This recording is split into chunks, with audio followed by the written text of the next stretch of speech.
couple days ago, I was in a large group setting, and there were two individuals in this group, and I'm talking several hundred people. And there were two individuals close to me having a conversation about how bad things are today.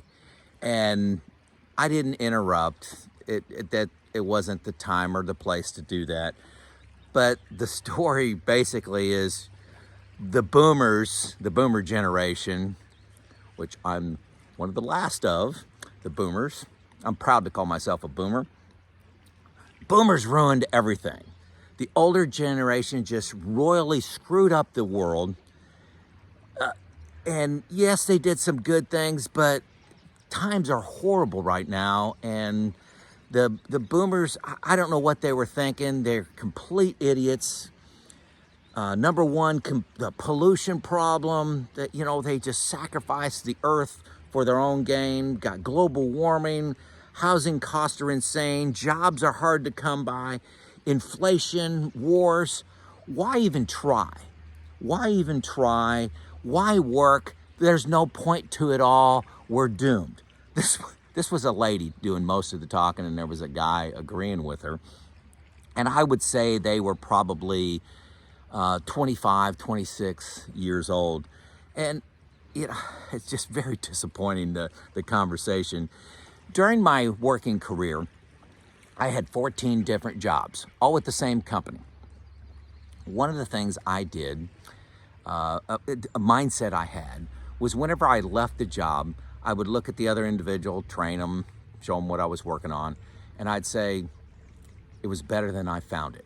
It was never perfect, but it was better than what I found it. Here are the keys, just like a car. Here are the keys, you got it. It's better than what I found it. And I think that's our job as humans on this earth, is not to make it perfect. And if your expectation is perfect, then you're going to be disappointed. But if you as an individual make it just a little bit better, I think that's your job. And that was my mindset. So I want to, for a moment, to compare things here in 2024 to what life was like really in the late 70s, early 80s, when I was about this age, okay?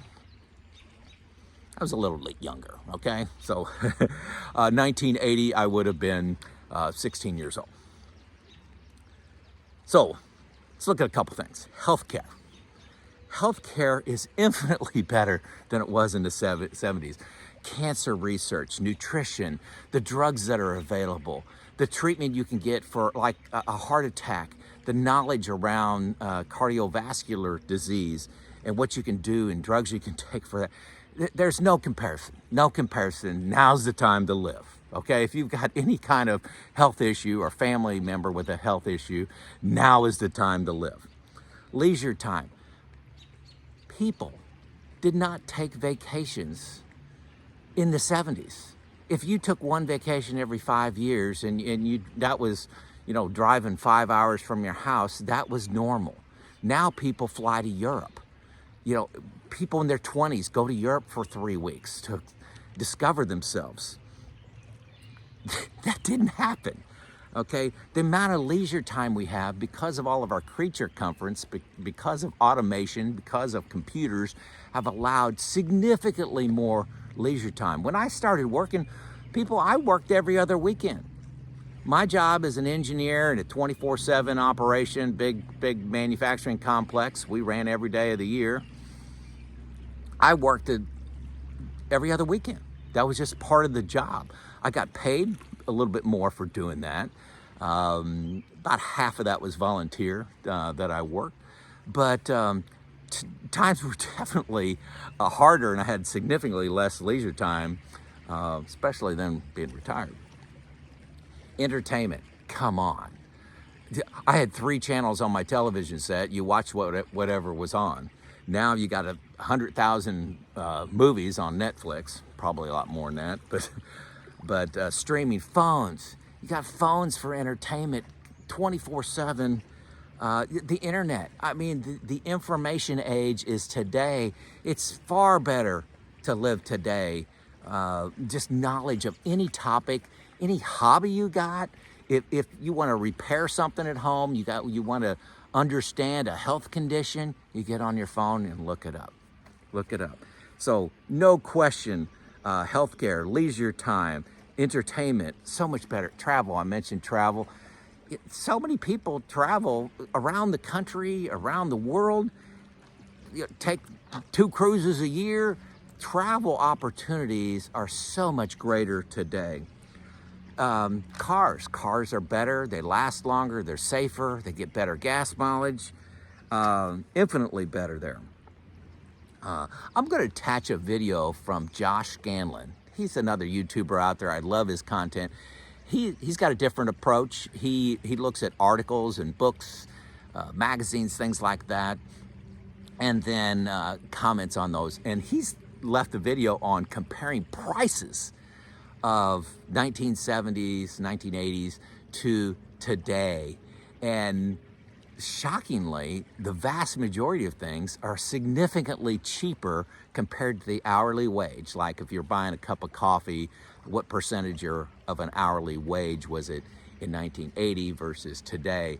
And you're going to be shocked. Most things are significantly more available and cheaper. But if you have a recency bias, you don't think that. You don't know that. So I'm going to attach that.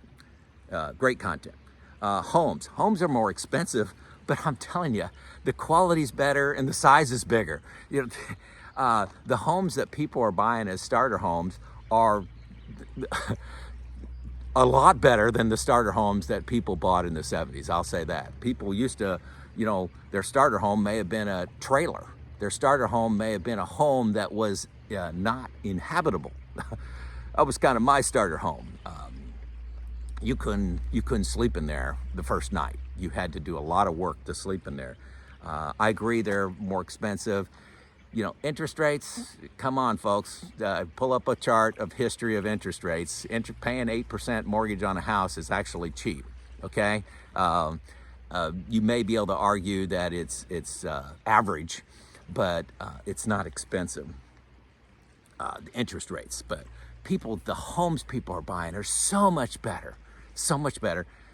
Yes, we do have a housing problem here in the United States. I don't want to make that light, but it's much more difficult to own a home, but so many other things are easier. And on average, I think now is the time to live. I would like the advantages of and cost of things in totality are far cheaper. Opportunities, good gosh. When I got out of college trying to find a job, you had to write personal letters to the HR director. You went to the library, you found out the address of a company, and you typed out a letter and wrote it to them. You didn't know if they had any job openings. You didn't know a name. You didn't know what the job responsibilities were. You didn't know where it was located. All you know is an address. You wanted to work for Ford Motor Company, you'd look up Ford Motor Company. Gosh, getting a job is so much different today because you have all this online.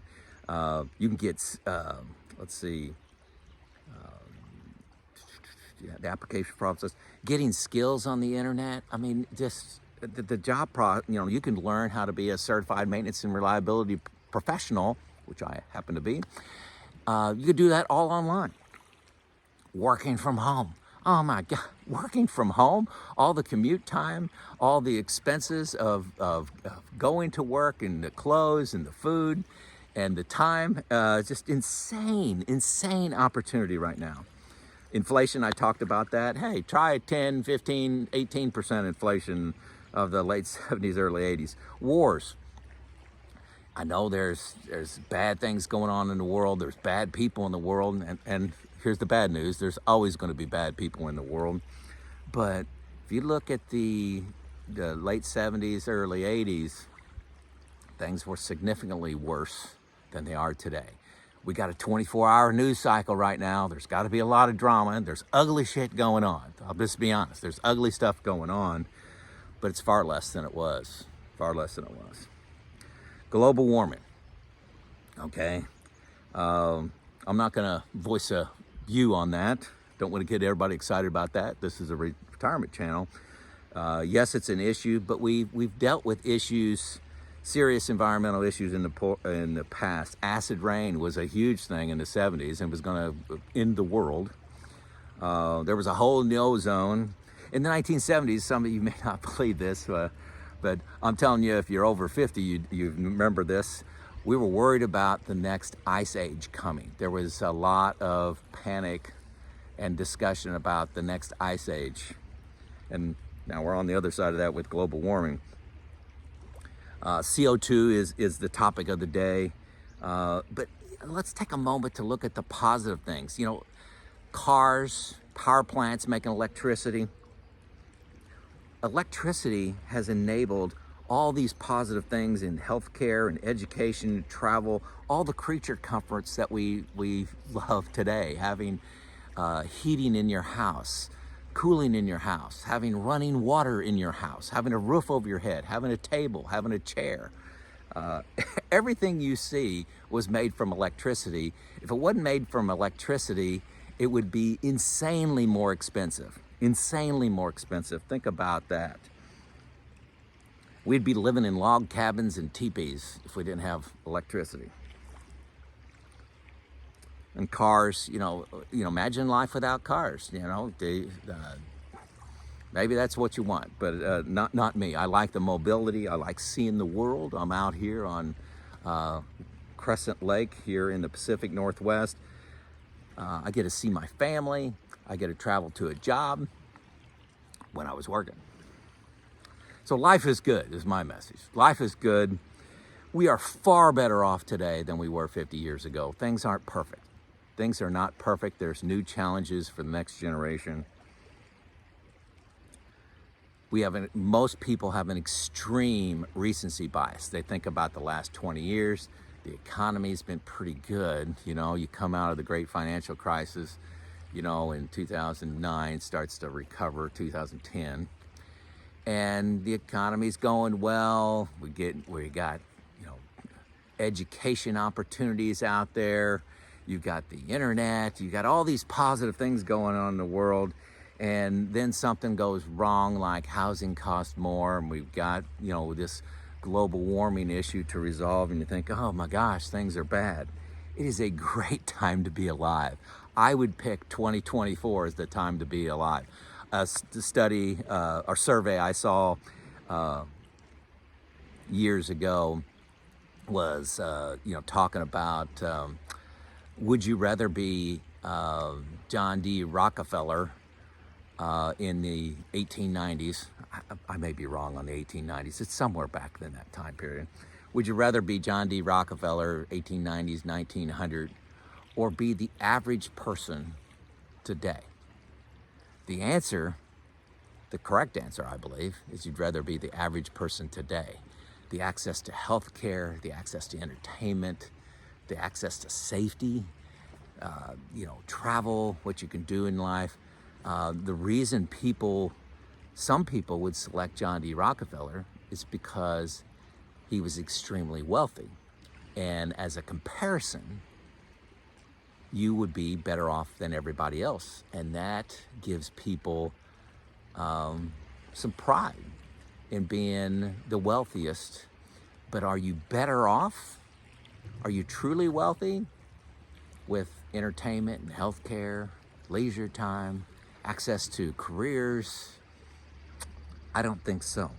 I don't think we're perfect today, but we're better than we used to be, and we'll be better in this generation. I got great confidence. I got great confidence in my kids. 25 years from now, we're going to be better than we are here in 2024. So that's my take. Joe out.